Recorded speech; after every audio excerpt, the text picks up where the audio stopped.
It is time for another edition of ACC Baseball Etc., presented as always by our friends at Academy Sports and Outdoors. Sun is out, and so is the fun at Academy Sports and Outdoors. You can score a cool pool, savor summer flavor with a grill, prep for fishing weekends, or mount up with a new mountain bike. However you have fun, you can't lose with their top brands. Gear up online at academy.com or at your local store. That's, again, Academy Sports and Outdoors. I'm Daron Vaught. Danny Graves is here as usual.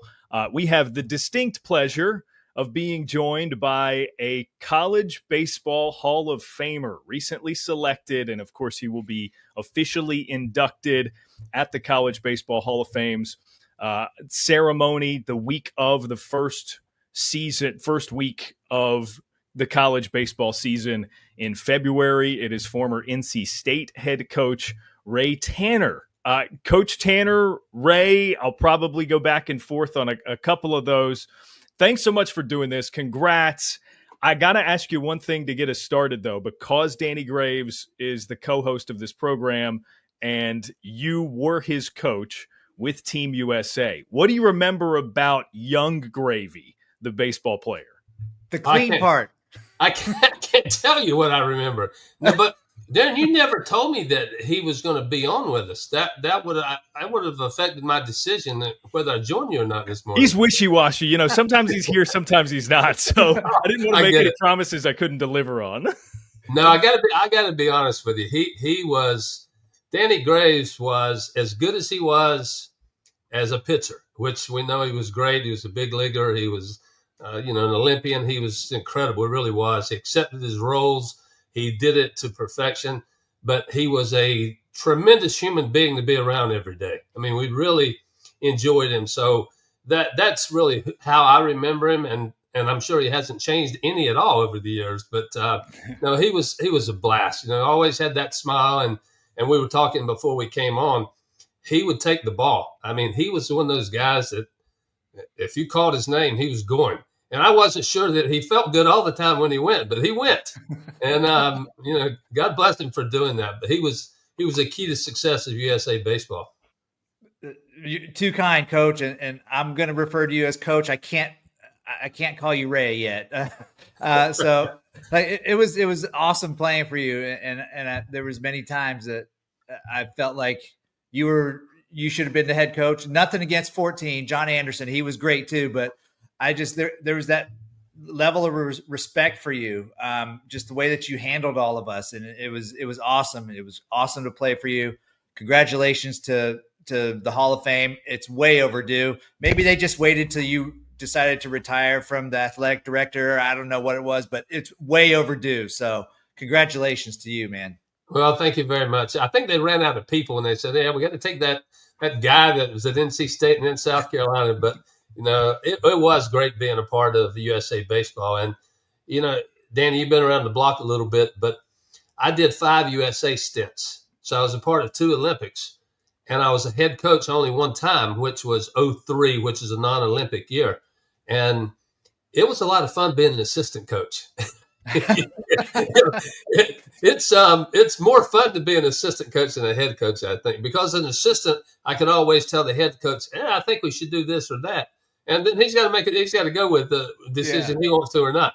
But you guys were great, and I had a blast being a part of 5 USA teams. Well, let's talk about the honor, the College Baseball Hall of Fame. This is a really cool organization. It's a great Hall of Fame. Danny and I have gotten to over the past few years of doing this show, we have had people on as they've become members of this Hall of Fame. And I just love the way that they do things. Ray, how did you find out? And when that comes across your radar, how does that hit you emotionally? All of it, just knowing what you've given to the game and what you've put in. Well, it is a great honor, and I'm humbled to be in this class with one of my former players, which I don't know that has happened, that that a coach has gone in with one of his players in the same year, and Kip Baltnight, who was a Golden Spikes winner back in the day. But, honestly, and I'm not trying to play the humble card on you, I never had the aspirations of being the coach of the year or going to the Hall of Fame or being any of that. I just love the game, and I love being a part of it. I love managing. I love the interaction with the players. And, sometimes they were tough, but you tried to teach the game a little bit. And if you could do something technically to help develop, that was part of it as well, but there were no guarantees. So it's just a great honor, but it's not me. It's not because of me. It's because of so many other people that I surrounded myself with, and the players and the coaches, that you put the head coach in a position to have some success.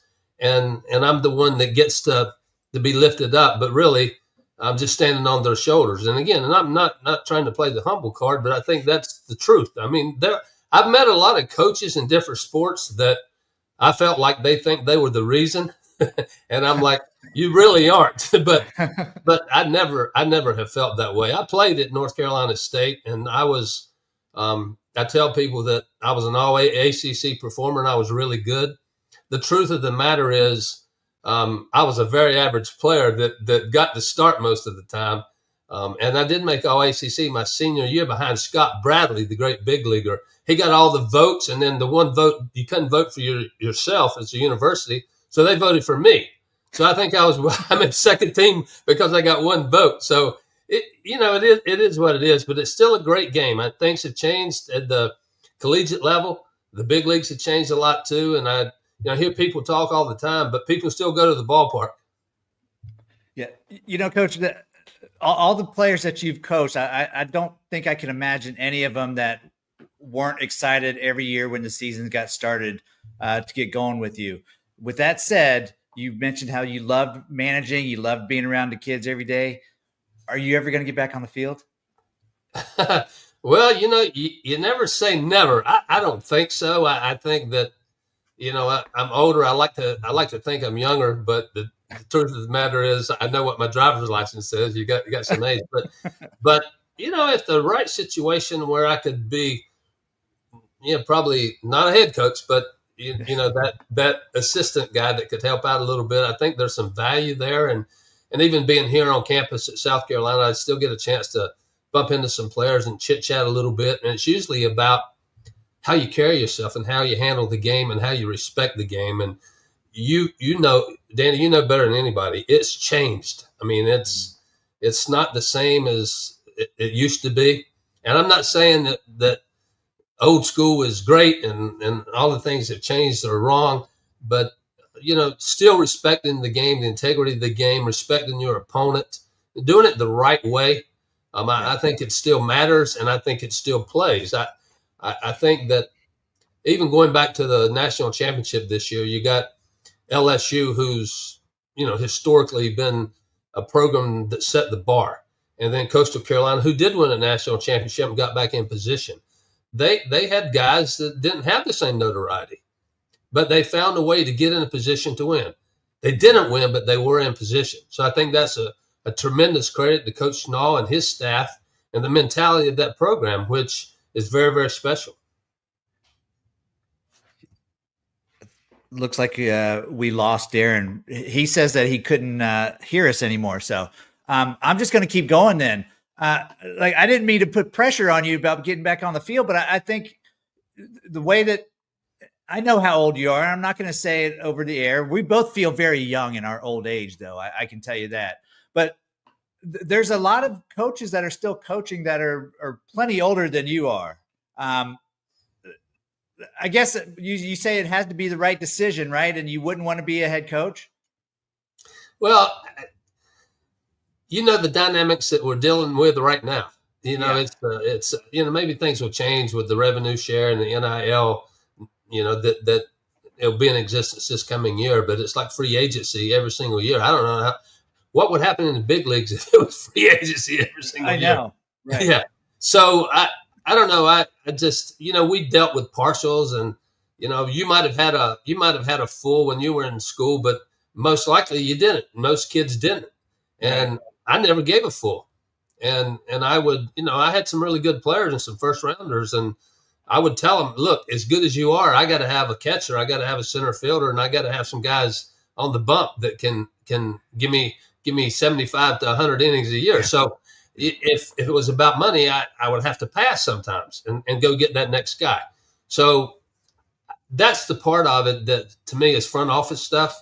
I like the field stuff. Fall practice. Boy, I love fall practice. I mean, it was like you get a chance to teach, you get a chance to get to know them, you get a chance to see them fail, you get a chance to see them succeed, and you kind of groom them to take care of business. Because this game, if there's a game in any sport that'll humble you, baseball will. And if you can't get back off the turf, you probably had a couple relief appearances that you would, that could send you back to A ball. And you're like, I got to go tomorrow. I can't worry about what happened tonight. I got to be ready tomorrow if they call me. Right.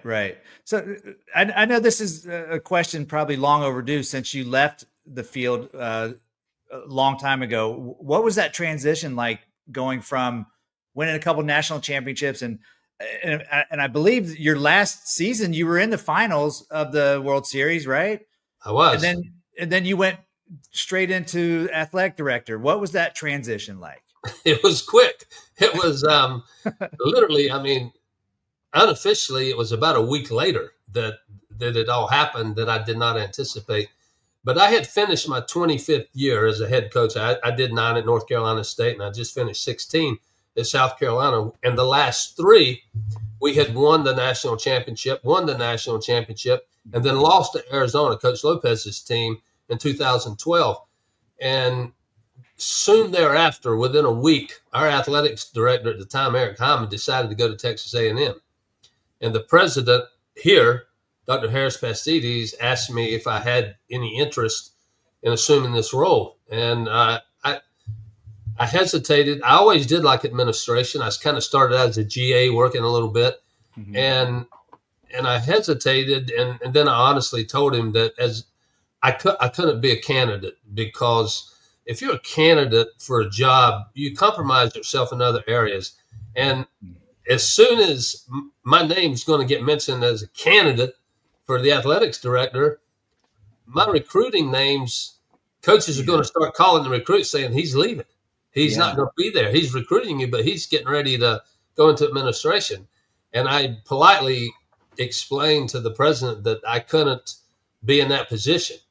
And he quickly met with the board and made a decision that if I would accept it, we would move forward.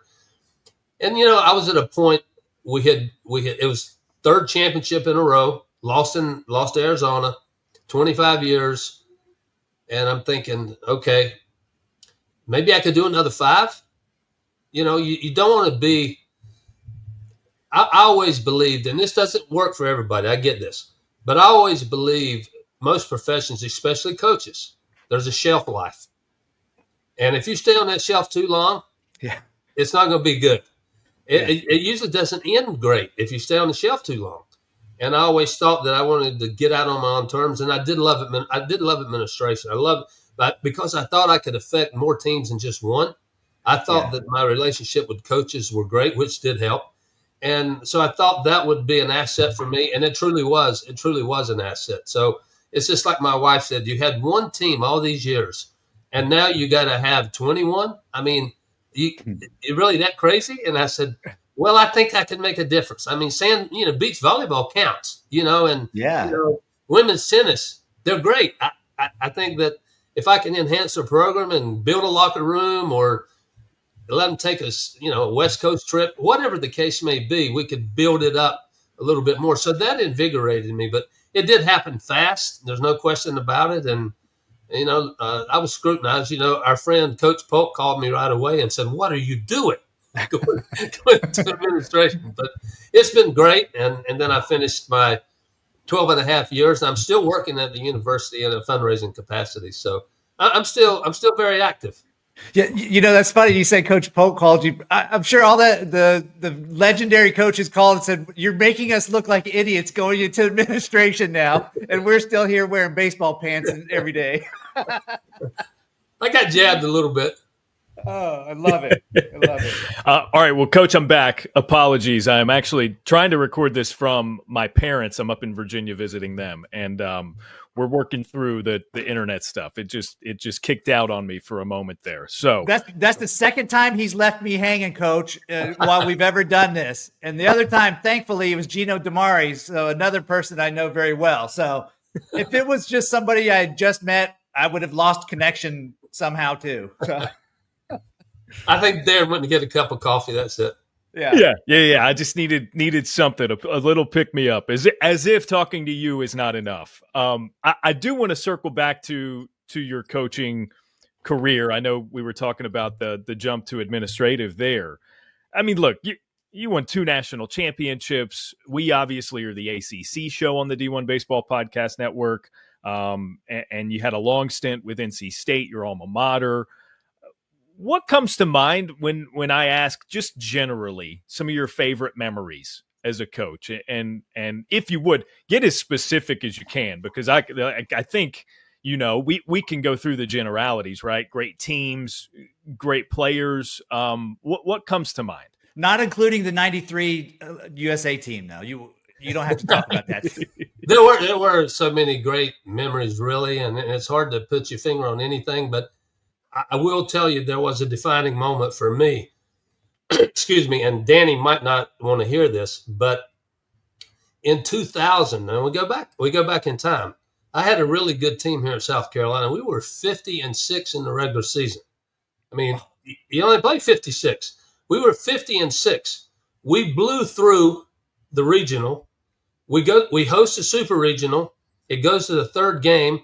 We lost 3-2 to Lafayette. Louisiana Lafayette had that great club that went to the College World Series. So that was 2000. In 2001, I had another really good team. I think about 50 wins again, and won the SEC, blew through the regionals. Now we had to go to Stanford for the super regionals. We split the first 2 games. The third game we lost 3-2. So now I'm going back-to-back years that I lost 3-2 to get to the College World Series in 2000, 2001. I'd do it again. So here comes 2002, another good team. We blew through the regionals. We're hosting the super regional against the Hurricanes from Miami. So they come rolling in, and of course, nobody thinks we're going to beat them, but we're playing at home. We go to the third game. We're losing 4-1 in the 9th inning. So I'm staring at 3 years in a row in super regionals, go to College World Series with really good clubs, and I'm not going. And I still remember the 9th inning thinking that I don't know. I don't know. It's just like eating me, just tearing me up. Our leadoff hitter in the 9th inning was Daron Peters, who I think hit like 27 home runs that year. He was leading off the 9th. Not exactly where I wanted him to be hitting in the 9th as a leadoff guy. But he bangs one off the wall. It didn't go out. It's a double. We proceeded to get a couple hits. They threw a wild pitch, and we ended up beating them in the 9th inning to get to the College World Series. So that was a breakthrough, because it's like there's so many good teams, so many good coaches that go through their whole career and they can't get there, or they can't win it, or they get there for many years and can't win it. And I'm thinking, okay, am I going to be one of those guys? I don't want to be one of those guys. I want to have a team that finally breaks through. And even in 2002, we lose the first game in Omaha, and then ran the table, lost in the finals to Houston Street in Texas. And so, but we sort of kicked the door in, and then had a couple good clubs after that, but then went back 10, 11, and 12 and won it 10, won back-to-back in the old stadium, Rosenblatt, and then at the new stadium that was at the time called TD Ameritrade. So it's just an incredible, incredible run. But the daunting thing for me as a coach was I had good teams. And I couldn't get to the World Series, much less win one. I couldn't get there, but I was close enough to see it. And that was hard. That was hard. I mean, you get, the press says, oh, they can't win the big one. You can't get, she's a Pete. I mean, it's hard. It's hard to do that. And it gave me some relief. Honestly think I was a better coach after that. I think my intensity level, which was always good, and I think you got to be intense, but it was a more constructive intensity than, once you're able to breathe a little bit. But coaches take it hard. I mean, look, I'm not ashamed to tell you, I slept in my uniform, if you call it sleep, more times than one at night, especially on the road. It's like, this is brutal. And so I had to punish myself by not taking my uniform off. Well, I think the Clemson faithful and Eric Bakich haters need to really sit down and listen to this interview with Coach Tanner, because he's in the same spot where he's gotten to so close, and then they're talking about him never being able to make it. Well, there's proof right here. He just got there, for crying out loud. I know. They're all over him. Listen, I can't. I'll get in trouble if I say nice things about Clemson. Being here in South Carolina, you don't have to be too nice. Eric Bakich is great. He was a tremendous assistant coach at his stops. He's a tireless worker. He's really good at what he does, and he's very successful.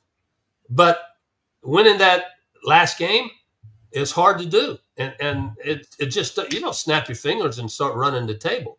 And that's he's gonna have his day for sure, maybe more than one.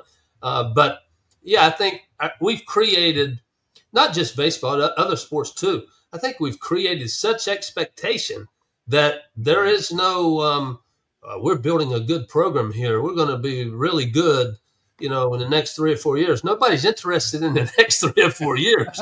It's right now. Let's go. It's instant gratification. I want to circle back on, you said that moment you described made you a better coach. And I think it's telling, because I had it on my list here, Ray, to ask about. After that moment, you made 3 consecutive College World Series, not once, but twice, including the 2 national championships in 2010 and 2011. In a year where we just saw a College World Series, the first time in forever, the 8 teams were not there the previous season. I think it perfectly illustrates what you're talking about, how difficult it is to get there. And the goal for college baseball teams, we talk about it, it's different than any other sport, right? Like in other sports, it's you want to win a conference championship, make the postseason, and give yourself a chance. More often than not, that's the goal.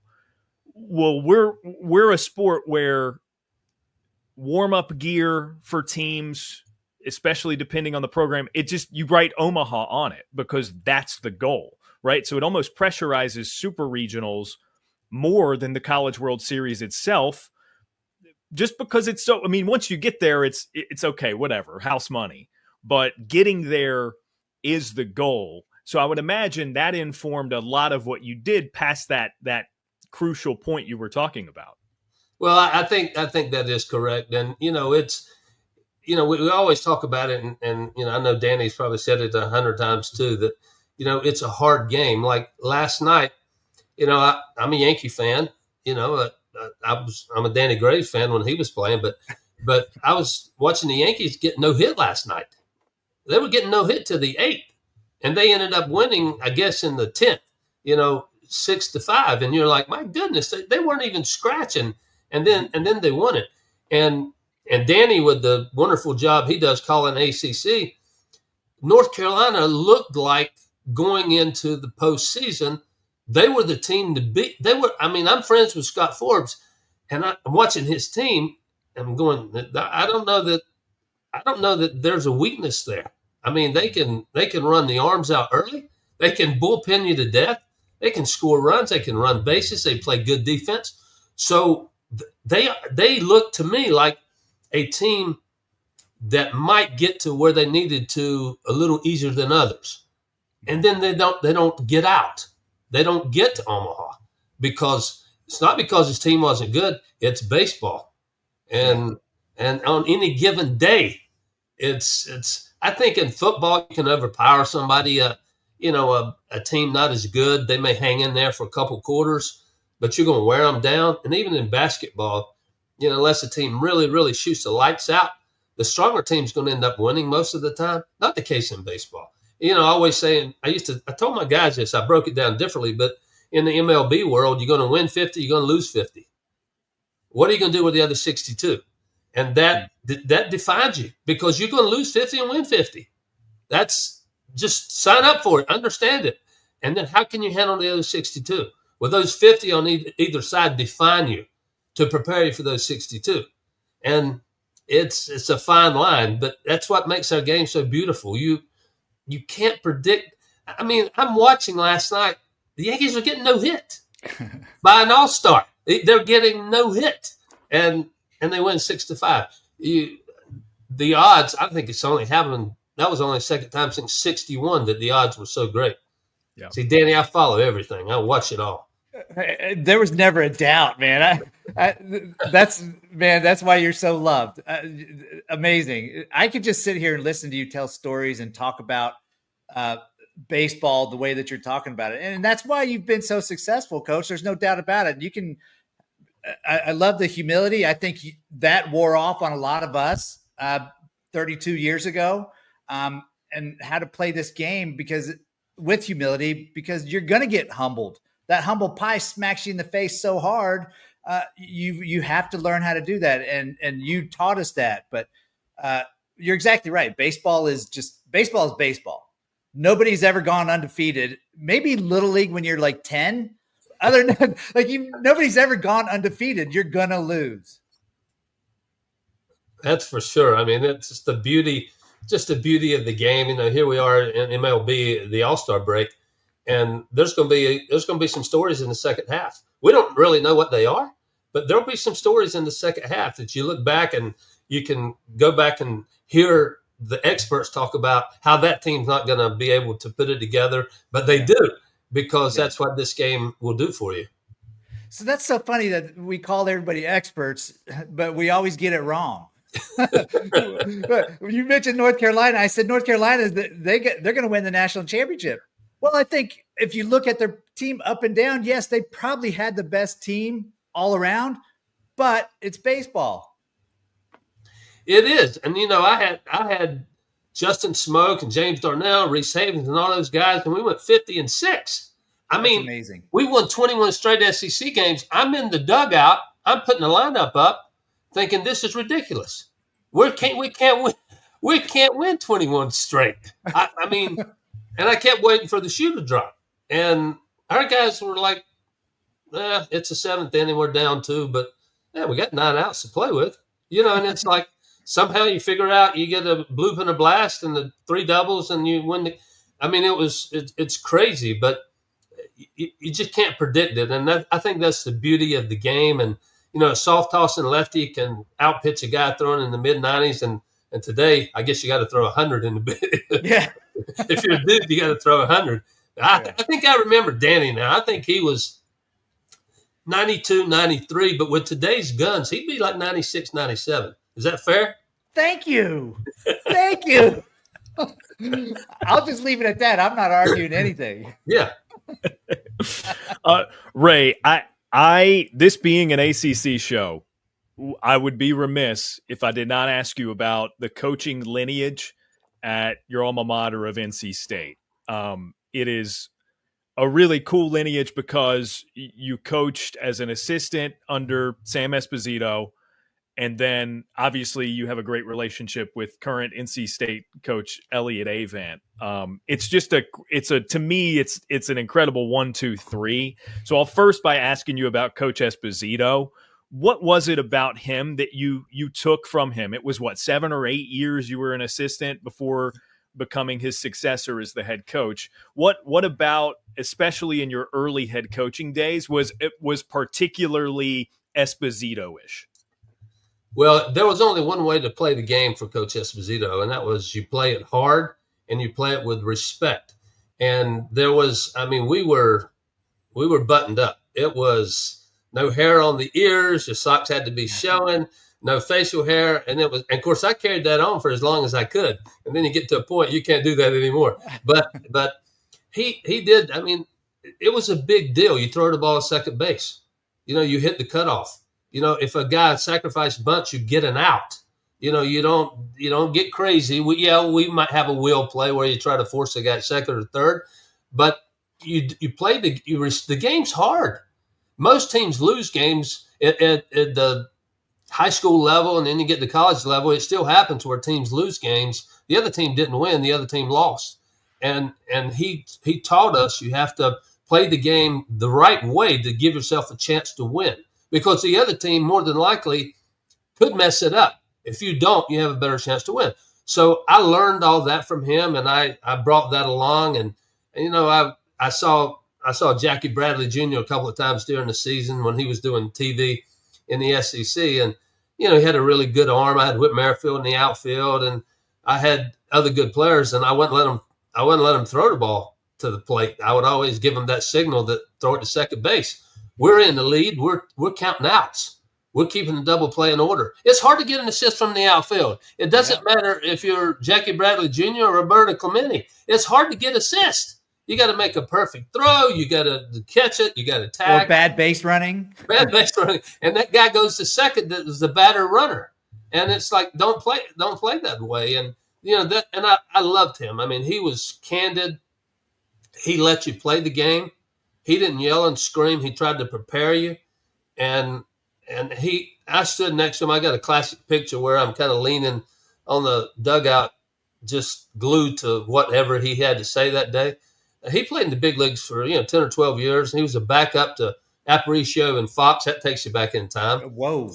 So he was a starter, and then he was came off the bench, and it was like spawn and sane and pray for rain back in the day. And he would tell me that those guys would get a stomachache if they had to face a Cy Young Award winner, and he'd have to play that day. He'd have to take the collar. But I just loved playing for him. And if you played hard, you played the game the right way. That's he valued that, and guys that would work at it. And that's he taught me so much, and he prepared me to be a head coach. And you guys wouldn't remember this probably, but Jimmy Valvano was the athletics director at North Carolina State when I became the head coach. And Coach Esposito was still on the staff, and he told him, "You're going to hire this 27-year-old to succeed me." And Valvano was like, "Come on, I got to hire a big name. He's just he's a country bumpkin from North Carolina. He's a short, thick, fat guy. I mean, we're not true story. We're not. I love the guy. He loves me." He said, "And we're going to make the new coach keep you." I said, "Well, you can't do that. I mean, that's not fair. You can't make a." So eventually he gave in after a couple of weeks with Espo breathing on him. And so he hired me. So that's how I became a head coach. So I would always, you've always heard people say, what would God do? Well, when I was a young coach and I got in those situations, I would always go back, what would Coach Espo do here? And that would be my answer. That would be the way that I would go. But I love playing for him. And then, I did 9 years before I went to South Carolina. I did marry a South Carolina grad, and certainly knew Bobby Richardson, June Raines, the SEC. No disrespect, Danny, to your ACC contract, but the SEC had elevated college baseball, had really elevated the game. There was money being spent. There were ADs paying attention and presidents paying attention. And I had spent some time with Coach Polk and Coach Burtman. I was on that staff in 95 and 96 with the USA team. And they're like, if you get a chance, you got to come to our league. It's a different league. And Coach Polk said, but you'll probably get fired. You won't win enough because you have to play against us. So this goes on, and lo and behold, I get a call to go South Carolina. And I told Dr. McGee, look, I have roots at North Carolina State. I have a master's degree, assistant coach, head coach. I don't even have a resume.